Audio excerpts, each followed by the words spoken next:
الناس حبك بيض الله قلبك بيض الله قلبك كن سامحا لخصمك ألقى خصمك أحبك بيض الله قلبك بيض الله قلبك واحتفل بالمودة إنما Assalamu alaikum wa rahmatullahi wa barakatuh. Ahlan wa sahlan wa marhaban bikum. Welcome to another edition of the Sulaiman Rawat Show. Now, you know, in life, there is difference of opinion on everything. Well, almost everything. People have difference of opinion when it comes to religion, when it comes to politics, when it comes to economics, when it comes to interpretation, when it comes to analyzing. There's difference of opinion, difference of opinion, difference of opinion. But there's one thing, and one thing only, about which there is absolute unanimity, and that is death, maut, whatever you want to call it, in whichever language you want to refer to it. That is the one thing that everyone understands. There is absolutely no difference of opinion with regards to the fact that each one of us has to die. No one lives forever. The Quran states it very emphatically, كُلُّ نَفْسٍ ذَائِقَةُ الْمَوْتِ. Every soul shall taste death. وَمَا جَعَلْنَا لِبَشَرٍ مِّن قَبْلِكَ الْخُلْدِ. When the polytheists used to threaten Nabi sallallahu alayhi wasallam, Allah tabaraka wa ta'ala tells Nabi sallallahu alayhi wasallam that respond to them, listen, if I were to die, it's not a new phenomenon. No one before me lived forever, and I am also not going to live forever. If there was anyone who could have lived forever because of status, it would have been Rasulullah sallallahu alayhi wasallam. But even he had to drink from the cup of death. Al-mawtu ka'sun, kullu nafsin sharibuhu. Like they say in Arabic, that death is such a cup that everyone needs to drink from it. And wal-mawtu babun kullu nafsin dakhiluhu. That death is such a door that everyone needs to walk through it.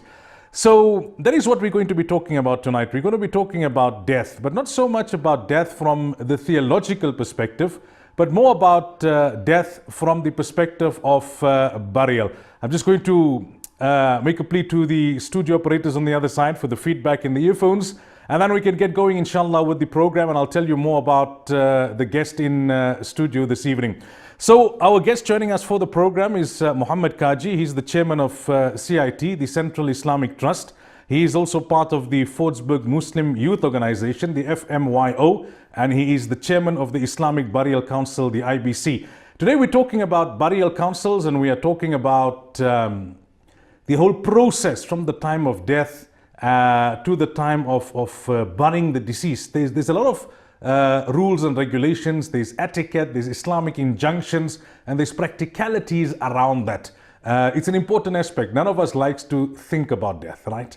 Because it leaves you feeling somewhat uncomfortable. It takes you out of your comfort zone. But it is a reality. It is an absolute reality. So it's something that we have to discuss. And burial societies play a very important part in our community. And therefore, we thought that it would be appropriate to have Muhammad Kaji with us on the program this evening. Muhammad, assalamu alaikum wa rahmatullahi wa barakatuh, and welcome. Wa alaikum salam wa rahmatullahi wa barakatuh. Jazakallah to you, Maulana, and to ITV for having us. Like you mentioned earlier, it's something of utmost importance to one and all of us. We basically have to understand that the phrases go, Inna lillahi wa inna ilayhi raji'un, unto Allah do we belong. And those phrases are not only in death, but in anything, in disaster, in anything that happens in our lives, mishap happens, we basically have to understand that it's only from Allah's will and power that this happens. And alhamdulillah, shukr, with the grace of Allah, we have burial associations within South Africa itself. And the work that these organizations have done is tremendous. The efforts that have been put in by members throughout the country, whether it is in the smallest farm towns or whether it is in the biggest cities, through the grace and mercy of Allah, these burial organizations function on a daily basis. You know, I wanted to start off on that particular point, that those people who are involved, obviously they know, but for the majority who are not involved in burial committees or burial organizations, in essence, what is the function of a burial committee? What is the objectives of a burial organization? So today, I would say 99% to 100% of these members that are on burial organizations, in Muslim burial organizations, are volunteers. They serve for the pleasure of Allah. And the role and purposes of these organizations is to assist the general Muslim public out there in facilitating burial at the time when a person has lost someone close to them, whether it's a parent, whether it's a relative, whoever it is. As long as the person is a Muslim. And these burial organizations function on a method of volunteers coming out at any time of the day or night. It's just a phone call away. And today, alhamdulillah, we formalized various boards like Central Islamic Trust and Fordsburg Muslim Youth Organization, which is a major role player in the Johannesburg area. But also understanding then that we have Islamic Burial Council, which we have across Gauteng formulated all these boards together so that we work in conjunction with each other. So other people out there that are sitting and making calls to each one of us, we on top of our game, we're understanding each other's role in our areas itself. For example, if there's a janaza out in the Lenasia area and a phone call comes to the brothers like myself in the Johannesburg area, we won't just drive out to Lenasia. We have formalized these type of structures. We have come together and we have put together our minds, we have put together our thoughts, and we have discussed various issues. So, take us through what a burial committee does. When someone passes away, what's the role of a burial committee from the time of demise onwards? So, for example, we would have two types of circumstances when it comes to burial. We would have a natural type of death, Okay. and then we would have an unnatural type of death. So let's go into a natural type of death. Person passes away at home, right? The immediate contact is now your burial organization closest to your area. So you contact the person, they would then come out to your home, whatever. They would then facilitate the paperwork processes as well. Obviously understanding that before this burial organization comes out there, there's a medical doctor that needs to be present at the home at that time. And certain times people, I'll just go into it a bit, where they misinterpret where ambulance unit can certify a person deceased. So a person is certified deceased by the ambulance unit, but the medical professional that's there needs to come out and sign a notification of death, which in turn helps us to transport the body throughout every region of the country. It has a specific barcode issued by the Department of Home Affairs. And obviously at that time, we require the person's ID, which is a deceased ID, or an informant's ID. So the closest relative to that person who is now going to take responsibility on behalf of that deceased in his or her affairs. And also understanding the fact that the phone call comes out, we're not allowed to remove a janaza until and unless the medical certificate has been completed. So the doctor has to sign a medical doctor form, has a to paramedic can't do it. So no, a paramedic cannot do this. So because there's certain numbers that are required, there's certain stamps that are required from the doctors before the processes then continue. Any doctor can do the certification Any of death? medical doctor registered according to the health department. Okay. So those So type it's of not certain doctors on a certain list now? No. All right. Obviously understanding also that the identification process of a person, that means whether he's a local or foreign national, we would assist any type of person. But your documentation processes need to be in order. For example, today we have asylum seekers who have come into South Africa themselves. Yeah. We assist them on the event that the documentation is not expired, hasn't been torn into pieces. Because these type of requirements, as burial organization, we are taking legal liability. No, understood. Also understanding that the notification of death issued by the doctor, we as a burial organization, so we have within our Muslim community, we have people that are death registrar officers that have written exams at the Department of Home Affairs and who have been given designation numbers. So that makes our processes even easier to accommodate when a janaza takes place or a mayat takes place immediately. So we don't have to then wait for processes. previously, I think not in my time, but previously people had to go to police stations, they had to run around to home affairs themselves. And today burial organizations themselves take over these roles and basically facilitate the entire process. Right, so doctor needs to sign off, there needs to be identification. What happens thereafter? Thereafter, the burial organization then collects the janazah from the home, takes it to the closest facility, and that's also becoming something that is regulated today, which is something where a ghusl room today is under compliance certification as well. So understanding that the processes behind collecting a janazah is not just formulating a burial organization and buying a hearse. It's about having compliance as well. So we're compliant. We have to submit these documents to the health departments themselves. Even collecting at hospitals or collecting at forensics pathology units, we need to produce these documents. Understanding that today we go into hospitals. So for example, the home death is taken back natural death. We go into hospital situations today, and you have to understand that there's multiple types of diseases, infections that are continuously going about. So we have to protect us, our families, and obviously the entire community so that the next person doesn't get infected. So the department has now come about with a lot of regulations pertaining to ghusl facilities as well, pertaining to drainage systems in the ghusl rooms themselves, medical waste disposal units, rodent infectant units in pest control, fire. There's a whole lot of structures that they've formulated in it. And as Muslims, we have to understand this today, that these are regulations for our safeguarding of ourselves and people around us. All right, we're going to take a break. When we come back, inshallah, we continue the discussion. We're talking about burial committees and the entire burial process from the time of demise up to the time of burial. We continue after the break.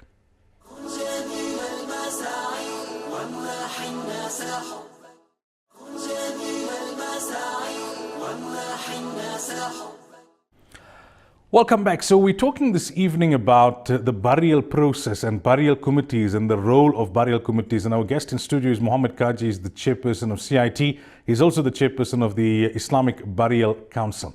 Right, so we've spoken right up to the point where in the situation of a natural death, right, the body comes up to the ghusl facility, the ghusl takes place, body goes back home, there's a period after which you once again pick up the body, you go to the Qabristan, burial takes place. Now, unnatural death, accident, murders, those kind of things, somewhat different, I would assume? Definitely, a different type of process. Also, I think the viewers need to notice that we need to have a responsible person in our family doing these type of processes. Not family that have just gone into distress at the moment. Yeah. So we have to appoint an Amir within our family also. Because today what happens, a lot of people then, different communication levels start. And that's when we have what we call different time setting, different type of communication with various members. So an Amir with a family member in their position should be something that is utmost important. And today in any way, when we go to our masjid, we have an imam that continues leading the salah. Yeah, I think it's a very important point you mentioned, because sometimes the very immediate family are in shock and they are just in grief. So somebody within the broader family who can take responsibility and coordinate. And obviously also contact, today as Muslims, we tend to have this, we have contacts. And today, alhamdulillah, we have the contacts, but understand that by phoning 5 members of the same organization, they have amirs of that sectors as well. And they facilitate. Under CIT and FMYO, we have close to 60 or 70 volunteers. And each one of them has a role in different areas, divisions. So for example, like you were mentioning now that we had a natural death, now we're going to an unnatural death type of situation. So unnatural, let's discuss what's unnatural. Unnatural, basically car accidents, shooting cases, suicides, situations at hospitals also. And sometimes certain people don't understand and try and understand that the burial organization is facilitating and wants the post-mortem to be done. But this is a responsibility that the state takes over in certain instances. For example, crime scenes, accident cases, suicide cases, murder cases, the state takes over. When it comes to hospital type of facilities, where a person has gone through a procedure, for example, a bypass, for example, let's go. And what happens with a bypass type of situation? The person has now gone through an anesthetic and hasn't recovered from that anesthetic. The doctor at that time then determines whether the postmortem takes case or not. Because certain times what happens is 3 or 4 doctors are involved in this type of process. So there are medical liabilities that form into place as well. At that point, burial, in the Islamic Burial Council itself, we have liaison officers pertaining to different facilities throughout the entire region. So even colleagues of ours on our volunteer services won't be able to approach a mortuary just by themselves. They would have to go through liaison officers that have been nominated that deal with the facilities on a daily basis. So we have the Hillbrow mortuary, we have the Diepkloof mortuary, we have brothers. So each sector has brothers that have been nominated by the Islamic Burial Council, and these brothers are in discussions continuously with the membership of that facility. So if an outside person goes to the facility, they would not even start a postmortem. They would first tell you that please contact brother so-and-so, would then come about and assist you in the process that needs to be followed. So your first line of command would be your burial organization, who would then tell you who the members are for the specific regions itself. So when there's an unnatural death and there needs to be a post-mortem or an autopsy, on average, what kind of turnaround time do you look at then? So Maulana, we have to understand circumstances, right? Certain times what happens when there's a situation when there's multiple gunshot wounds. Let's take, for example, the process takes longer because there's X-ray units that are used for doing certain part of the post-mortem itself. And I would say a post-mortem, people fear a post-mortem. Certain times people go through different videos and look at a post-mortem case and say, you know what, this is a post-mortem and how can they be doing this? A post-mortem is done the same way a person goes onto an operating table at the hospital. The same type of procedures are used, the same type. The only thing is the body that's there in front of them is lifeless. So they would then determine. And for example, you have to understand today that the doctors also go as far as doing rape test kits, toxicology reports which go to drug testing, right? For example, there is certain procedure that they follow. And certain times it comes to, in fact, where lighting also affects the post-mortem in many cases. So there is a general consensus between doctors and the Department of Health and burial organizations whose membership have had meetings in length. And today what happens is there's a cut-off time for post-mortems to be performed, which is basically supposed to be a 6 to 6 rule, right? And for example, if the body gets here at 6 o'clock, obviously understanding the 6 to 6 rule doesn't mean if the body is there by 6 o'clock then the post-mortem will get done immediately. The body needs to be there at least by 3, 4 o'clock in the afternoon so that the doctor understands the process that needs to be followed for him or her to do that post-mortem. So there's various things. The liaison officers then communicate with the team members and the doctors at the facilities, basically then pertaining to what the post-mortem. The doctor then would tell us whether he or she would come up at certain times. And alhamdulillah, through the years that we've been serving on burial organizations, we have not had issues with the health department. Our post-mortems were given to us, and certain times the doctors at the facilities have family commitments. They've had certain times, like they would explain to us that on a Friday you've gone to Jummah and you had to perform. We had to go on a Sunday morning to church for a few hours with our families. So we have to understand their circumstances also. But alhamdulillah, we have got bodies immediately. The doctors have come out at certain times which they have told us. The postmortems get done and basically the burial then continues from there. So when you compare natural death to an unnatural death, is the postmortem autopsy the one main additional issue that you have to look at in terms of an unnatural death? Anything else that comes into the equation with an unnatural death? So obviously when it comes to unnatural deaths, also family going to trauma, we understand that as burial organizations. And what we do is we try and facilitate, like I mentioned just now, that somebody close to the family, but not somebody that is in mourning at this time. Because what's happening now, that person now standing around the mortuary facility itself which is a facility in where we've been. It's a type of a depressing type of Environment, situation, environment. So we avoid family members to be around there all the time. And the thing that makes it difficult for us is when people come about and like I mentioned just now about contacts. I have a contact. And when you try and start calling different departments or people that you know, that now put pressure on the doctor, it makes it difficult for us as burial organizations because their family is dealing with that person or that janaza at this time. We're dealing with this janaza on a continuous basis. We're doing it on a daily basis. So today it's you, tomorrow it's somebody else. So the understanding between us and these heads of the units have to be You have to sustain that relationship. We have to sustain. Is there a huge shortage of pathologists and doctors who do autopsies and adequate facilities? Does it complicate the process? The training has been done on a continuous training. It's not the easiest type of work that comes about. We have to understand that these doctors are not only medical doctors, but they pass part of the justice department as well. Because there's a lot of legal liabilities that come into place here. For example, a criminal case where somebody was shot and killed. If the person that done this type of thing to the person that passed on, the criminal himself, now this person has to now go to court afterwards. So these doctors also go to court. They now provide evidence to this. For example, a rape case where a person is passed on in there, they have to go there and produce certain factual issues behind this reports itself. Right, so let's bring it back to the point where now, whether it's natural or unnatural, the body is back at home. There's a time that lapses, a period of time, and then the body is picked up and moved towards the the cemetery. Is there anything that you would like to highlight in terms of that particular period of the process, where maybe there's some common errors or mistakes or some points that families need to keep in mind? I think one major issue that comes about is setting of the time of a janaza, which has become some sort of an issue continuously. And today within the Johannesburg region itself, and I talk from experience, where the traffic has become a major issue at times of the day where we cannot pick up janazas.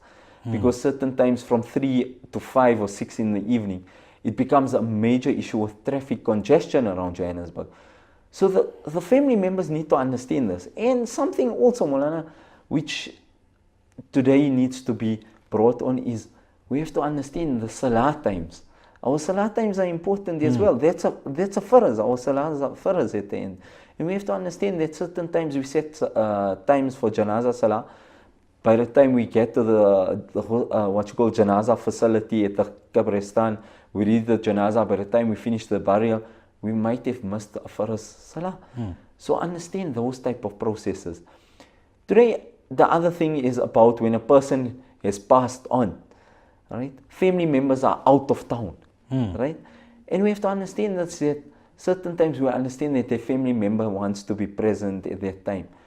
But knowing that the person, for example, I know when it comes to circumstances where a person is passed away suddenly, you can't accommodate certain times being in presence. But certain times when a person is deteriorated in condition, then family members that are on the outside, say for example, a brother is around, now he's in a critical state, his sister is in Durban. You know your brother has come to critical stages. This is a part of time that you should start trying to come down to Johannesburg itself, to be present, so in the event something happens, you are there. So it doesn't make it difficult for the janaza, because what happens at times, people come about, they stand there for 5 minutes, and they walk away. Now we've kept the janaza or delayed it for over 12 or 15 hours. All right, we'll leave it at that note for now. We're going to take a break, inshallah. When we come back, we continue the discussion with Muhammad Kaji from the Islamic Burial Council as well as CIT.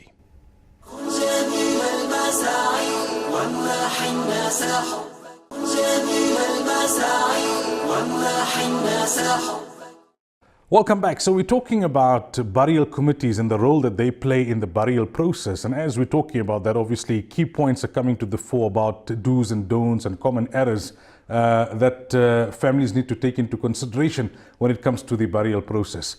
I want to move the attention now, Mohammed, towards the aspect of graveyards. right? And what we need to keep in mind in that regard. Different graveyards have different dynamics. Sometimes you have to bury at night, it's dark, there's the safety issue, there's the space allocation issue. Take us through some of the key points in that regard. So burial organizations, for example, Central Islamic Trust and Fordsburg Muslim Youth Organization, are custodians of two cemeteries, which is West Park and Nuclear Cemetery itself. And basically what happens is, today the South African bylaw, according to the bylaws, are of cut-off times for cemeteries, which is a general rule across the country, is 4 o'clock in the afternoon. Okay. So for example, as Muslims, we are allowed to bury at later times of the night. But today, like you mentioned now, Maulana, it's come to the issue of security as well. Team members going out at 10, 11, 12 o'clock. And at certain cemeteries, the cut-off times have become where the burial organizations have now stemmed down with the authorities of various localities and municipalities to shut off certain times because of dangers coming into place. And certain times, for example, if a janaza is at 11 o'clock at night, and I've been to one janaza at 11 at night, you could count people on your fingertips. People normally don't come out at this time. It's becoming a danger type of factor. Even visiting cemeteries, when we're going to visit our loved ones on the day of Jum'ah or different days during the week, has become an issue. Because certain times we don't go into groups, we go into one person at a time. There's rife amount of hijackings where person has been hijacked recently from a cemetery as well. And obviously then you have the riff-raff of theft becoming an issue. Allocations of graveyards, there's continuous discussions between burial organizations per region and localities, because understanding that the city of Johannesburg is completely different to Ekurhuleni area. So the continuous negotiations for Muslim cemetery ground is on the cards all the time. We have to understand sometimes as well that the numbers of the population of Muslims in South Africa gets then allocated according to budgets per year. And obviously the amount of burials that we do for that year, financial year in which we all coming to in this month, basically then what happens is then the calculations are done. For example, Avalon Cemetery itself, or West Park, or Nuclear. How many burials for Muslims were done within this period?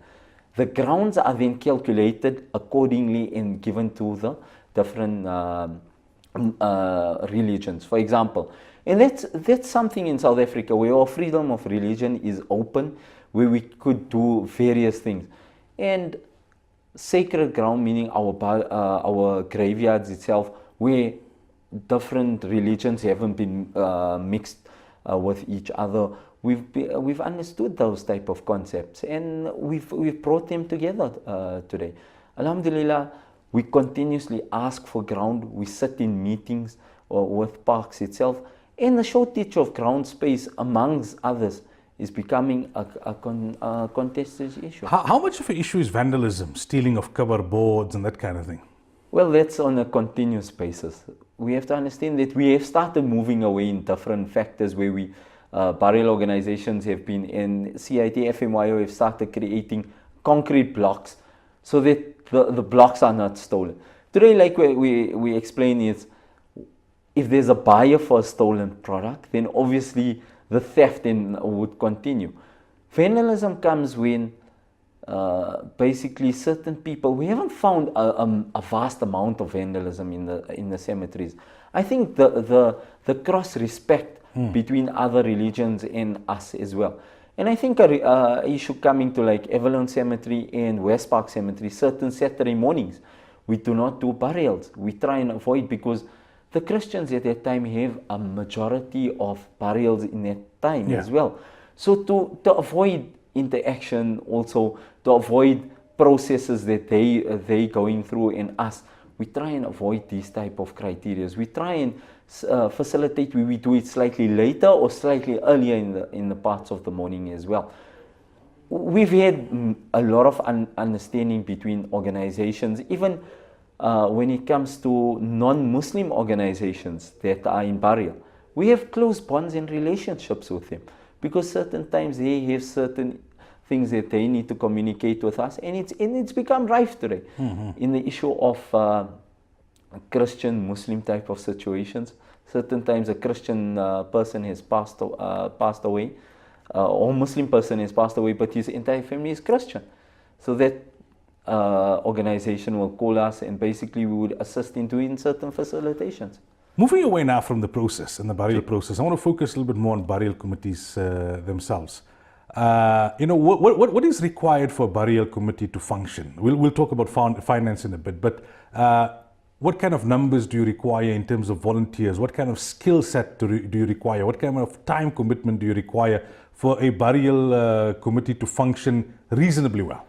So the resources that are required are basically a person's passion needs to be behind this. And we're not meaning of passion in any organization today, whether it's welfare, whether it's burial, whether it's any other community service that you want to go out into. You have to have a passion behind it. And I think we need to realize that in burial itself, and the volunteers out there don't need a pat on their shoulder. These are dedicated people. We have to come away from things like power and ego. If we're there for power or ego type of situation, then we understand that the work's not going to continue. And I think our utmost reason should be to please Allah. At the end of the day, that's our ultimate goal. So burial organization members have come about in various times. They would then nominate or volunteer their services to the burial organization and say, I'm available. And today we understand that certain times there's working people around them, and they have commitments at work, and they have commitments to families, and within our organization as well. So in your burial committee, how many volunteers do you have approximately? Approximately between 60 or 80 members. As many as that? Che. Just to service the Johannesburg region? Che. And how many females? Because obviously there's a female component when it comes to the ghusl. So obviously between 30 and 40 females. So what happens also, Maulana, we as Central Islamic Trust and FMYO, what we've done is we've divided our areas. For example, we've created a northern region, we've created a southern region, we've created an eastern and western region, and a central region. We have amirs in every sector of them who are close to their masjid, who are close to their community. So when there's a burial in that place, we would then, the amir of that sector would take over, obviously liaising with myself or whoever's in charge at that time to facilitate the processes going forward. So we then have ladies within that locality who would then volunteer their services to that particular burial organization. Because what happens now, for example, there's a mayat in the northern region, we wouldn't expect the ladies from the northern region to come to the central region itself. Is it difficult to get volunteers? The reason I'm asking is that generally in the community today, to get people to give their time is a challenge. But if you think about it, because of the kind of, discomfort in having to deal with dead bodies, having to deal with mortuaries, having to deal with graveyards, do you find that it's a very select group of people who are willing to do this kind of work? It is selected. It is selected in a way where you need to have, like I said, a passion behind it. You need to understand what you're dealing with. And today it's not about not joining. It's joining. Certain times, certain people, I mean, we have volunteers on our board, and I won't lie to you, they can't be part of a ghusl, but they would assist in doing other things. At the cemetery, or assisting the family in a different way by getting some blankets or whatever other else. So there's no hard and fast rule when it comes to our organizations, but we found a decline in youth participating in this type of organizations, where the younger generation coming up, we don't have much of them coming forward at this time. And what's happening, it's becoming tiresome on the guys that are getting older, that have served the organization for 15, 20, 30 years. And those type of members are getting tired now. We need, in every organization, I always mention this at board level, and we said we definitely need a succession plan to come into place. And these type of environments need to be created. All right, time for our final break. When we come back, we continue the discussion with Muhammad Kaji.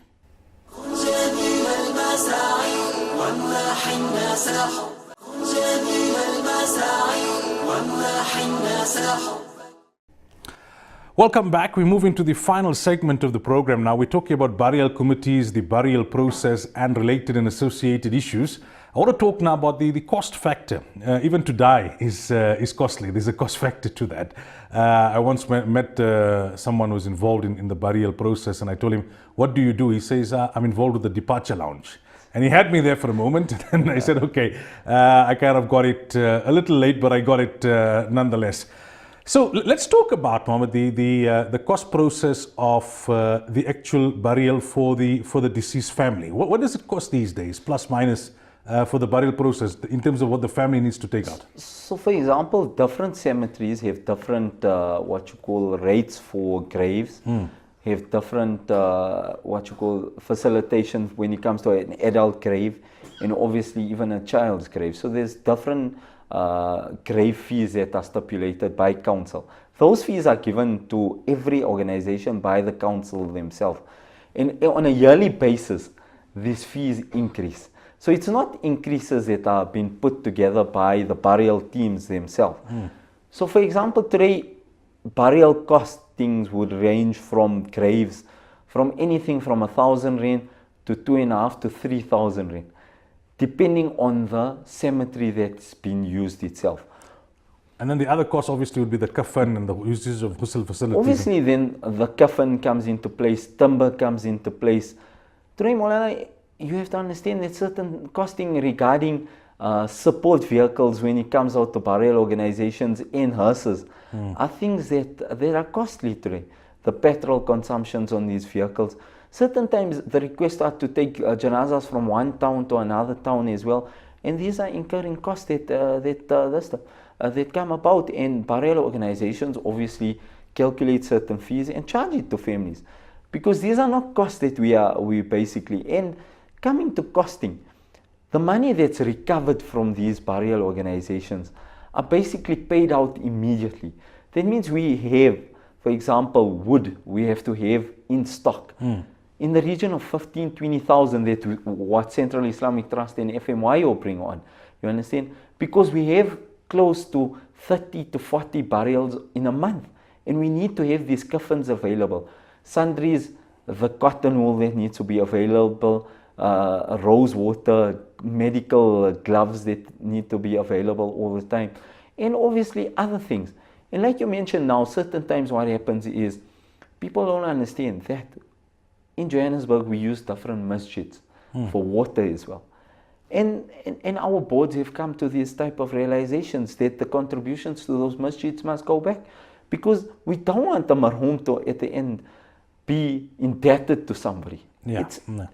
So approximately between 3,000 and 5,000, you would say? 3,000 to 6,000, that's the type of figures that come about. And then obviously we can't go into figures now because the dynamics from burial committee to burial committee would be different. But that was the costing, in terms of from the family's perspective, right? What kind of requirements do you have as a burial committee? You need to have adequate ghusl facilities, multiple hearses, paid staff, and then what else? So Central Islamic Trust and FMYO's dynamics are very different. We have caretakers that we've put in charge of our cemeteries themselves, who are paid members of our organization. We have 7 to 8 support staff that basically come about and assist in the cleaning up of the cemeteries also. So we have different service level agreements between us and council as well. Each region then negotiates their type of criteria with council. What do they do and how they go about maintaining the cemetery and digging of the graves as well. So we've come to a different type of a level agreement, and understanding also that these costs, like you mentioned, are continuously on a daily basis. And coming back, we certain times family members come and put on roses onto a grave or flowers onto the grave. Then the flowers basically die off within 1 to 2 weeks. It's then the new batch of flowers are put on and the old batch are just thrown down. This is these type of things that come about for us cleaning up during the autumn season, winter season. And we have to facilitate in ensuring that our covers are available. And I think all burial organizations throughout the country. Is that kind of work not done by city parks? Or? City parks, like I mentioned, it's certain amount of work. Like us, is our criteria are different to certain burial organizations. So each one's dynamics are different. Each one's facilitations are different. Each one's mandates are different with council itself. Obviously, we know there are now many Muslims who reside in South Africa who are not born here, who come from other countries. Definitely. And when they pass on, then they want to transport the body back to the country of origin. What does that entail? So let's go a step backwards and understand that today the South African government themselves have not understood, and we have had these discussions where they have not calculated the amount of refugees from the Somalian, Ethiopian, Malawian community or Ugandan, and it goes on. Pakistani, India community that have come into South Africa. And they have not understood that on this vast basis that these are people that 90 to 95% of them are Muslim that have come into our country. And understanding the dynamics behind it, to also understand that they did not understand previously that these were Muslims that were coming into our. So when it comes to allocation of ground spaces, they have now started accommodating these type of criteria. Also, like you mentioned, Maulana, the costing behind transporting bodies. There are various perceptions, there are various thought processes behind this. And today it's a costly type of facilitation. Is there anything else that you need to do as a burial committee to get that body ready before it can be transported? There's various type of health regulations that come into place. The body needs to be in a non-contagious type of criteria as well. The health department and needs to sign off certain documentation as well. Embassies need to be contacted. Does the body have to be embalmed? Yes. But that is done not by you people? No. So you just do the normal ghusl and then you hand the body over back to the family and then they take it from there? We have, like I said previously, we have various non-Muslim undertakers that accommodate us into doing these type of services.